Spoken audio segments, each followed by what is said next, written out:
Жаркое африканское солнце безжалостно палило саванну, разливаясь по желтой траве золотыми потоками света.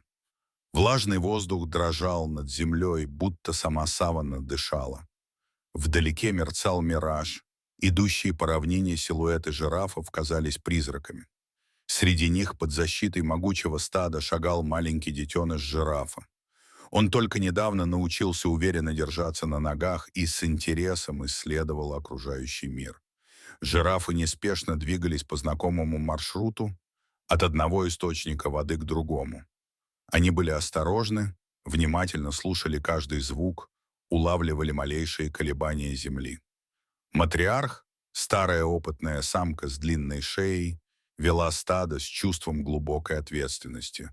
Мать детеныша, молодая, но уже зрелая самка, шла рядом с малышом, время от времени ласково прикасаясь к нему своим хоботом. Но любопытство в сердце маленького жирафа было сильнее всего. Пока взрослые сосредоточились на поедании сочных листьев, он заметил яркую бабочку, порхающую среди трав, и не удержался. Бросился за ней. Сначала он просто чуть отошел, потом увлекся и оказался все дальше от стада. Он не чувствовал страха. Все вокруг было таким интересным. Щебетание птиц, стрекот кузнечиков, вспархивающие стайки воробьев. Детеныш крутил шеей, срывал листья и разбрасывал их, хлопал ушами и веселился, как только может веселиться дитя, не зная об опасности. Тем временем в стаде началось беспокойство.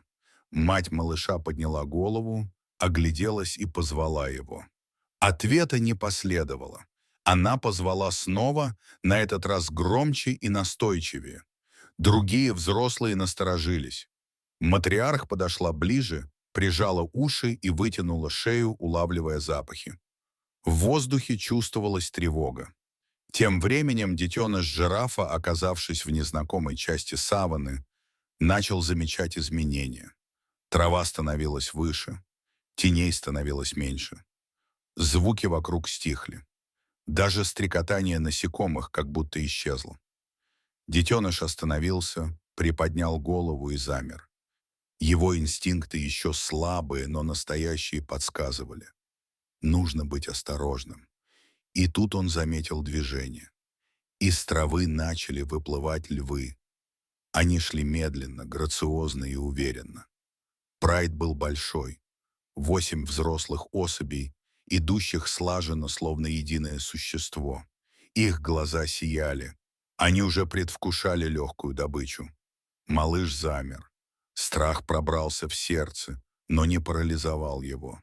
В памяти всплыли сцены, когда взрослые жирафы принимали боевую стойку и защищали друг друга от хищников. И он попытался сделать то же самое. Поднял голову высоко вверх и начал издавать тревожный звук своим хриплым голосом. Его маленькая шея дрожала от напряжения. Он пытался выглядеть угрожающе. Первая львица приблизилась к нему на корточках. Она метнулась вперед в надежде поймать его на лету. Но в тот момент детеныш резко топнул ногой по земле и громко закричал. Львица остановилась. Обычно молодняк не сопротивлялся. Но этот малыш вел себя иначе. Жирафы — животные с могучей памятью и глубокими эмоциями. И в этот момент мать уже мчалась сквозь саванну. Она звала своего детеныша, ее зов перекрывал ветер. Тревога охватывала ее целиком. Каждый шаг напоминал удар барабана. Земля дрожала под ее ногами. За ней настороженно двигалось стадо. Они чувствовали что-то не так. В этот момент львы начали наступать плотнее. Один из молодых самцов бросился вперед и попытался схватить малыша за ногу. Детеныш взвизгнул. Звук был пронзительным и полным отчаяния. Он отступил на шаг, но тут же выпрямился и попытался ударить хищника своей длинной шеей. Тот отпрянул. Этот крик услышала мать. Она узнала его. Ни с чем не спутать зов своего детеныша. Ее крик был ответом. Сильный пронзительный звук сотрясал воздух. Она неслась вперед так быстро, будто сама земля отодвигалась перед ней. Через мгновение она ворвалась в круг хищников. С ревом. Не сбавляя скорости, она бросилась на львов. Те отскочили, испугавшись ярости матери, но не ушли далеко. Они кружили вокруг, выискивая слабости. Детеныш прижался к ноге матери дрожа, но продолжал стоять рядом с ней. Он уже знал, что значит бороться. И тут появился гул. Земля затряслась сильнее. Из-за холма. Одно за другим начали появляться массивные силуэты. Стадо жирафов. Старые самцы-подростки. Самки с детенышами двигались быстро, уверенно. Их глаза были полны решимости. Они встали полукругом, создавая живой барьер между львами и детенышем. Некоторые поднимали пыль, топая ногами. Матриарх подошла к передовой. Ее взгляд был суров.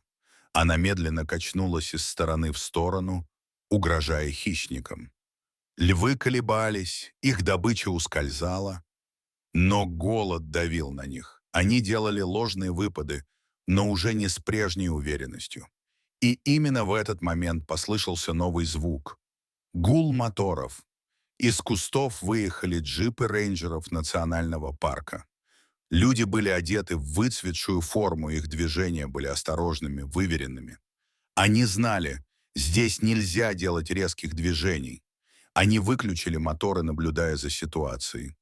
Один из рейнджеров, опытный ветеринар, достал рацию, связался с базой, а затем медленно вышел из машины. Его лицо было спокойно. Он уже не раз сталкивался с подобным. Он знал, как вести себя среди жирафов. Стадо узнало запах людей, знакомый невраждебный. Матриарх не препятствовала, когда он подошел к раненому малышу. Детеныш дрожал, но не сопротивлялся. Ветеринар быстро обработал рану, наложил повязку, ввел антибиотик.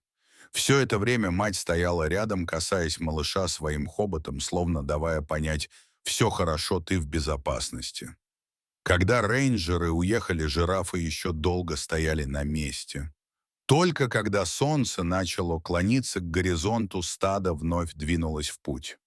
Направляясь к водопою, они шли медленно, величественно. Детеныш, прихрамывая, но с гордо поднятой головой, шагал рядом с матерью. В этот день африканская природа показала, как даже самый маленький представитель великого рода может проявить невероятную стойкость. В нем пробудился дух предков, а рядом всегда была семья. Мощная, сплоченная, готовая защищать до последнего вздоха. Дорогие зрители, что вы думаете об этой истории? Расскажите, пожалуйста, в комментариях. А если вам понравилось это видео, то ставьте лайк и подписывайтесь на наш канал. До свидания.